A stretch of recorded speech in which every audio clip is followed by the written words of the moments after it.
Hey, how's it going? You see what I have to resort to? Balancing this on a bunch of teen magazines. That's your excuse.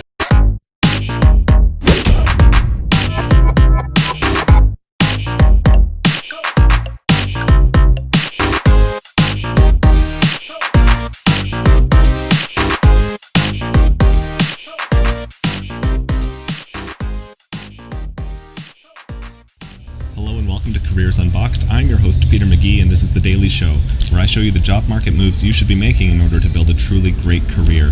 Today I'm really excited to talk to you about a book that comes out once a year, and it's called the Maclean's Canadian University's Guidebook. And the hope is that this book goes out to students entering university or the families of those students so they can make an informed decision about where they go and take their post-secondary education. What is offered at the different universities in terms of programming? How are the different universities ranked for the different services that they offer? And the reason that I wanted to talk to you about this book today is that there's one thing that's missing. And before I spoil what that is, I'm going to ask you a question. Why do we go to university? What is the number one reason we make that sacrifice, that investment into our future? We invest usually 4 years of our time, sometimes 2, sometimes more than 4. We spend a lot of money. Going to university.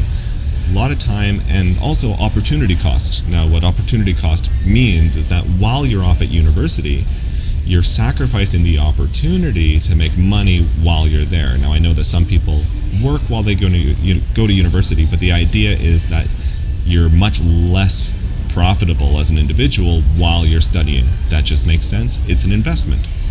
Why do we do this? I believe that the reason most people go to university and why it's such a good idea is because what we believe we're doing is making an investment towards our future career.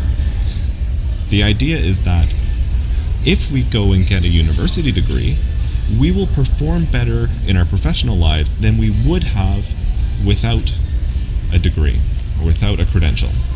And that very well might be true.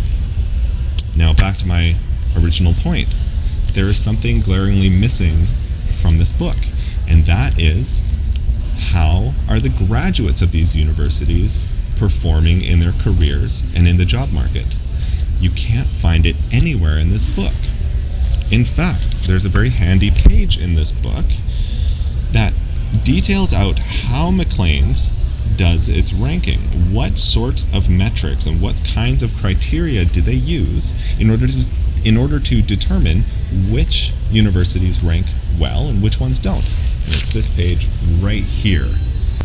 It looks really nice. We have performance indicators. How well are the students taken care of? What quality of faculty does a school have? What are the resources available? What is the student support? Not alumni support, but student support. And what is the reputation, the overall reputation of the university? Now, what's the problem with that? I feel like we're looking at the wrong thing when we're ranking. We're almost forgetting why we go to university in the first place. And that is to advance our careers later on. Now, your question might be, why isn't it included in this book? Why wouldn't we want to know how students are doing after the fact? Well, I can almost guarantee you that Maclean's would love nothing more than to put that in their book. The problem is that information doesn't exist. It's not tracked by the universities. Now, what most universities will say is that their main reason for existing is to help their students go on to become greater professionals than they would have been without the degree. The problem is, if they're not tracking whether they're successful in that aim, that actually means they don't really care. There's a nice saying that I like, which is, if you show me your metrics, I'll show you your priorities.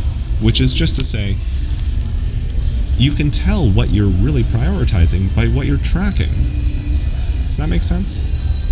And so if universities aren't really going out of their way in order to track how well their alumni are doing after they graduate, that really means that they don't care very much.